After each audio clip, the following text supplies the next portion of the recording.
शाह बानो बेगम एक साधारण सी महिला थी। उम्र ढल चुकी थी, चेहरे पर समय की हुर्रियत थी और जीवन ने उन्हें बहुत कम विकल्प दिए थे। वे मध्य प्रदेश के इंदौर में रहती थीं। कई सालों की शादी और बच्चों के बाद एक दिन उनके पति ने उन्हें तलाक दे दिया।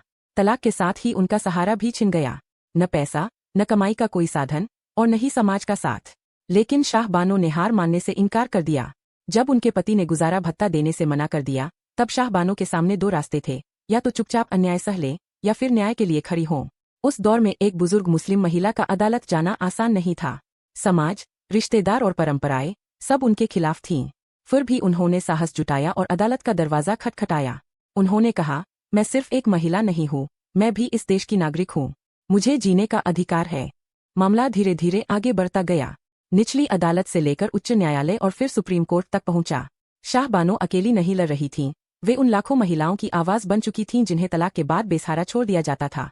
सुप्रीम कोर्ट ने 1985 में ऐतिहासिक फैसला सुनाया।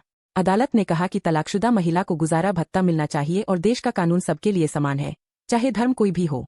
यह फैसला सिर्फ शाह बानो के लिए नहीं था, यह पूरे भारत की महिलाओं के लिए था। हालांकि इस फैसले के बाद देश में बड़ा विवाद हुआ। राजनीति और धर्म के नाम पर दबाव बना। सरकार ने नया कानून बनाया, जिससे शाह बानो का व्यक्तिगत लाभ सीमित हो गया। लेकिन सच्चाई यह थी कि शाह बानो की लड़ाई बेकार नहीं गई। उन्होंने न्याय व्यवस्था को आईना दिखाया। उन्होंने यह साबित कर दिया कि एक आम महिला भी पूरे देश में बेहिस और बदलाव की शुरुआत कर सकती है। शाह बानो ने अंत में सादा जीवन चुना, लेकिन उनका नाम इतिहास में दर्ज हो गया। वे कानून बदलने वाली महिला बन गईं।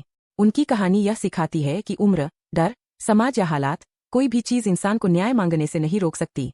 अगर इरादा मजबूत हो, तो एक अकेली आवाज भी पूरे सिस्टम को हिला सकती है। शाह बानो सिर्फ एक नाम नहीं है, वे साहस, आत्मसम्मान और अधिकार की मिसाल है। उनकी कहानी आज भी हर उस इंसान को प्रेरित करती है जो सोचता है,